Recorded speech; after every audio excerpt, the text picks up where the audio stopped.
నమస్తే అండి అందరికి. వినాయక చవితి శుభాకాంక్షలు. ఇది నైట్ వ్లాగ్ అన్నమాట. నైట్ నుంచి స్టార్ట్ చేశాను నేను. ఎప్పుడు తీయలేదు. ఇది నా ఫస్ట్ వ్లాగ్ అని చెప్పొచ్చు. Night vlog. ఇదేంటంటే తుమ్మికూర చింతకాయలు మా హస్బెండ్ నైటే తెచ్చారు, తీసి పెట్టేశాను. షార్ట్ లో కూడా నేను అప్లోడ్ చేశాను. కావాలంటే ఇంట్రెస్ట్ ఉంటే మీరు చూడండి. ఇది బయట అన్నమాట, ముగ్గేసాను. గడప పైన నైట్ వేసాను. యాక్చువల్ అయితే నాకు ముగ్గేయడం రాదు, టు బి ఫ్రాంక్. ఇది ఆ రోజు మొత్తం పండుగ రోజు మొత్తం బానే అన్నమాట. ఇది మా ఇంటి బయట పిల్లలు దేవుణ్ణి కూర్చోబెడుతున్నారు. సో అక్కడ కూడా నేను షూట్ చేశాను. మొత్తం బానే పడుతుంది.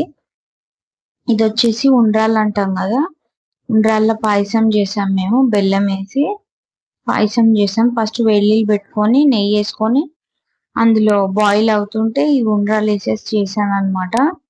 సో ఆ రోజు వచ్చేసి ఏంటంటే ఉండ్రాళ్ళ పాయసము, పులిహోర, ఇంకా పప్పు, తుమ్మికూర పప్పు, ఇంకా వైట్ రైస్. మేమైతే తెలంగాణలో తుమ్మికూర ఉండ్రాళ్ళు అట్లనే అంటాము.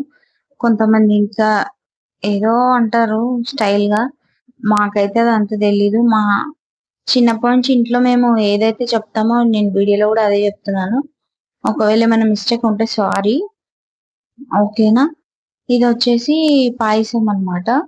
నెయ్యి వేసి వాటర్ బాయిల్ కాగానే తాలికలు ఉండ్రాలు వేసేసి చేశాను. యాక్చువల్ అయితే ఉండ్రాలు మీరు గమనించినట్టయితే కొంచెం లావు వచ్చాయి, ఆ బాల్స్ కానీ తాలికలు. ఎందుకంటే ఫస్ట్ స్టార్టింగ్ చిన్నగానే చిన్నగా చేసిన. కానీ ఏంటంటే అది ఇంకా నాకు చేసేవరకు అమ్మో ఇంత పిండి ఉంది, ఇంత టైం పడుతుందో ఏమో అని కొంచెం లావుగా చేసేసి, ఇంకా అప్పటికే నాకు ఇంకా చక్కెర రావడం కూడా స్టార్ట్ అయింది. సో అదంతా చేసిన తర్వాత సింక్ కూడా మొత్తం క్లీన్ చేసేసాను. కొన్ని బాసనలు ఉంటే కూడా, గిన్నెలు ఉంటే కూడా నీట్ గా తోమేసేసాను. ఇది పప్పు, చింతకాయ, పచ్చిమిర్చి వేసి చేశాను అనమాట. పప్పు బాగా అయింది. రైస్, పాయసంలో ఇంకా పాలు వేయలేదు, సో అందుకే అలా ఉంది. ఇది వచ్చేసి పులిహోర. ఇది నేను ఫస్ట్ టైం పెట్టానండి చెట్టు, చామంతి పూల చెట్టు. ఇంకా దవనం అన్నమాట. మేమైతే దవనం అంటాం. చాలా మంది అంటే నేను యూట్యూబ్ లో సెర్చ్ చేస్తే మర్మం సంథింగ్ ఏదో అంటున్నారు. మేమైతే దీన్ని దవనం అనే అంటాము. సో అది నేను దేవునికి పెట్టాలి ఇష్టంగా నా చేతులతోనని తీసుకొచ్చాను అనమాట. 2-3 ఫ్లవర్స్ అయినా కూడా. ఇది వచ్చేసి మా షాప్ లో అన్నమాట. మా షాప్ లో చిన్న వినాయకుని ఊజబెట్టి మా హస్బెండ్ పూజ చేశారు, చిన్నగా డెకరేట్ చేసి. ఈ వినాయకుడు వచ్చి మాకు 50 రూపీసే పడింది. షాప్ లో వచ్చేసి మట్టి వినాయకుడు అనే చెప్పారు అడిగితే. అయితే గట్టిగా ఉంది, మరి అది సిమెంట్ మట్టి అంత ఐడియా లేదు. ఇది మాత్రం ఇంట్లో అండి. ఆ వినాయకుడు కళ్ళు బాగా నచ్చాయన్నమాట మాకు. దేవుడు రియల్ గా చూస్తున్నాడు అన్న ఫీలింగ్ వచ్చింది అనమాట. చాలా ఉండే కానీ ఇదే మాకు బాగా నచ్చి తీసుకొచ్చాము. ఇది 600 పడింది ఇంట్లోది.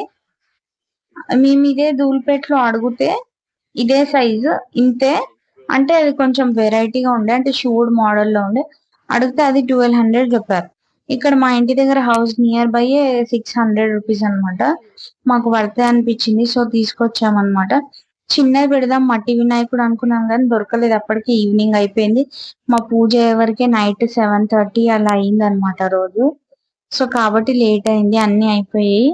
సో ఇది నచ్చి తీసుకొచ్చామన్నమాట. థ్యాంక్ యూ అండి. Thanks for watching for every one అండి.